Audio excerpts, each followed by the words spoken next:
Assalamualaikum warahmatullahi wabarakatuh.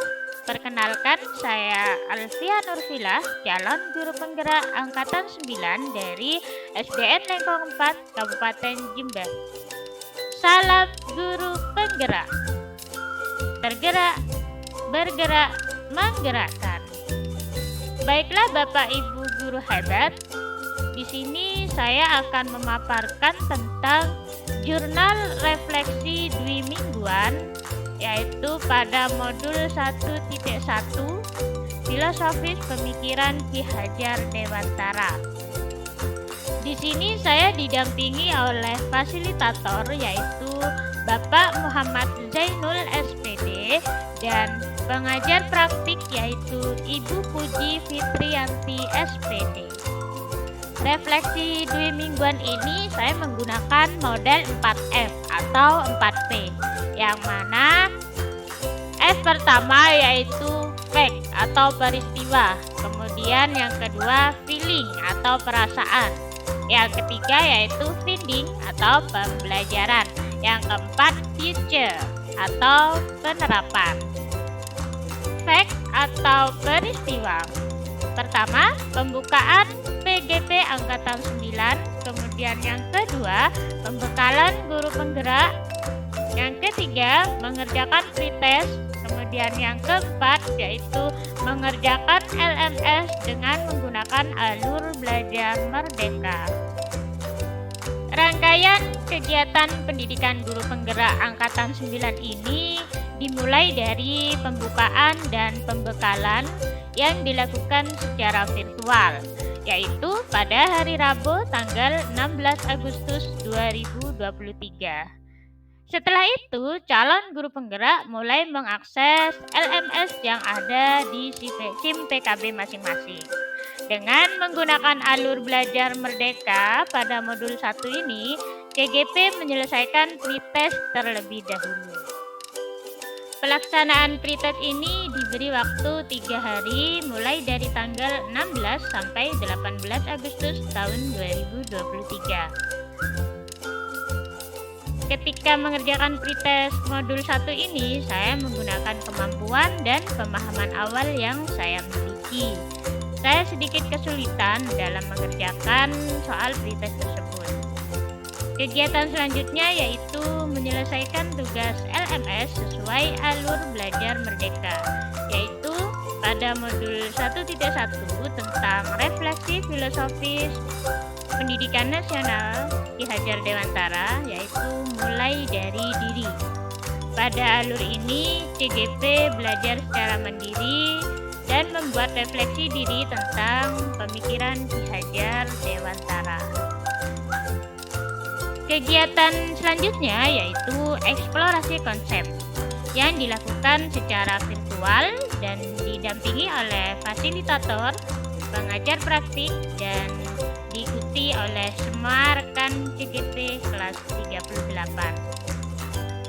Alur ketiga yaitu kegiatan ruang kolaborasi, yang mana pada modul 1.1 ini CGP dibentuk menjadi 2 kelompok sesuai pengajar praktik masing-masing, yaitu mendiskusikan dan mempresentasikan secara virtual dan mengunggah hasil diskusi pada LMS SIM PKB masing-masing.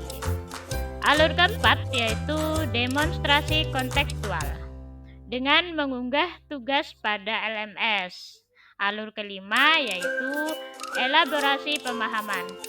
Kegiatan ini dilakukan secara virtual bersama instruktur, fasilitator, pengajar praktik, dan semua peserta CGP Kabupaten Jember. Alur yang keenam yaitu koneksi antar materi dengan mengunggah tugas pada LMS. Alur ketujuh yaitu aksi nyata. CGP mengimplementasikan strategi dalam mewujudkan pemikiran Ki Hajar Dewantara yang telah dibuat dan direfleksikan kembali dalam jurnal refleksi pribadi.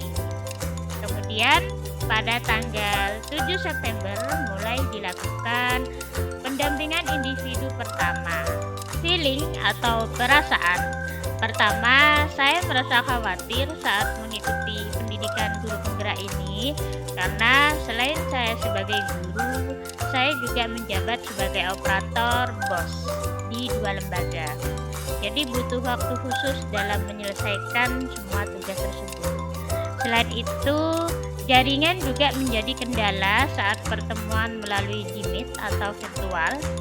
Namun, saya tetap positive thinking, memotivasi diri sendiri bahwa saya pasti bisa dan harus mampu melewati semua kegiatan tersebut dengan baik. Saya sangat bersyukur bisa sampai ke tahap sekarang ini. Saya bisa bertemu dengan orang-orang hebat. Saya mulai terbiasa bagaimana mengatur waktu yang baik, sehingga semua tugas bisa terselesaikan tepat waktu. Banyak pelajaran yang saya dapat dalam PGP ini. Dengan bantuan fasilitator dan pengajar praktik, tugas PGP ini bisa saya kerjakan dengan lancar. Pembelajaran.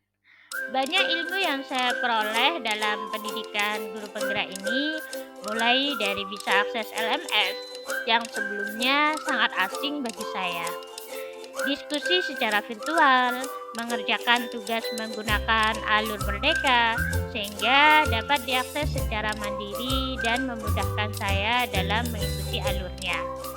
Mengikuti PGP ini membuat mindset saya lebih terbuka dan menyadari bahwa saya masih belum menjadi guru yang seutuhnya.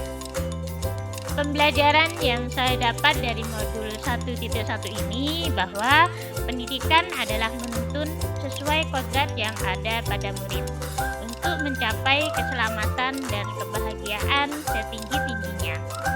Guru sebagai pamong dalam memberi tuntunan dan arahan agar murid tidak kehilangan arah.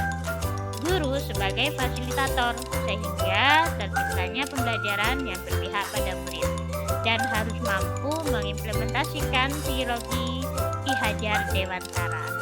Pendidikan juga harus mengutamakan budi pekerti, yaitu cipta, rasa, dan karsa untuk menumbuhkan profil pelajar Pancasila.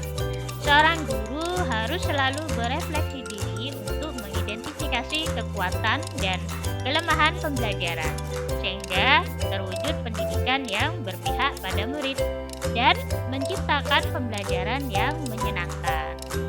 Guru juga harus mengetahui potensi yang dimiliki murid dan mampu menerapkan pembelajaran berdiferensiasi. Future atau penerapan.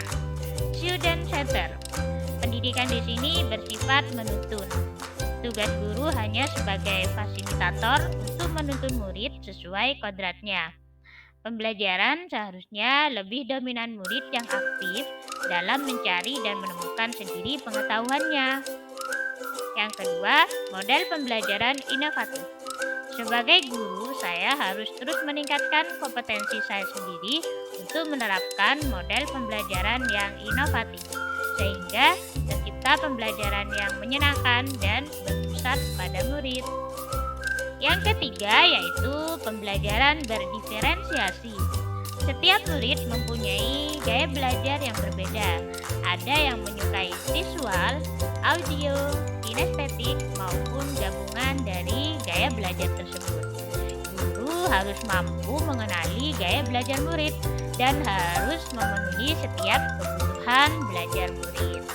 Yang keempat yaitu mengembangkan bakat siswa. Setiap murid itu memiliki keunikan tersendiri dengan bakat dan kemampuan masing-masing.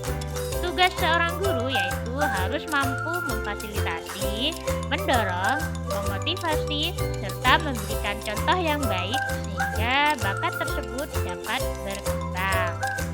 Kegiatan yang sudah pernah dilakukan yaitu pertama dengan mengikuti pembukaan PGP Angkatan 9 secara nasional dan oleh BPKP Jatim juga ini dilakukan secara virtual. Kemudian yang kedua yaitu pada eksplorasi konsep, ini yang didampingi oleh fasilitator, jadi melakukan Jimit secara virtual.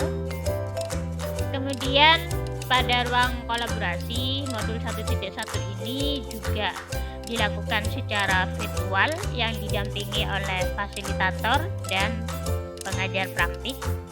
Kemudian yang terakhir yaitu elaborasi pemahaman modul 1.1 ini dilakukan secara virtual bersama instruktur, pengajar praktik, dan fasilitator serta semua calon guru penggerak se-Kabupaten Jember.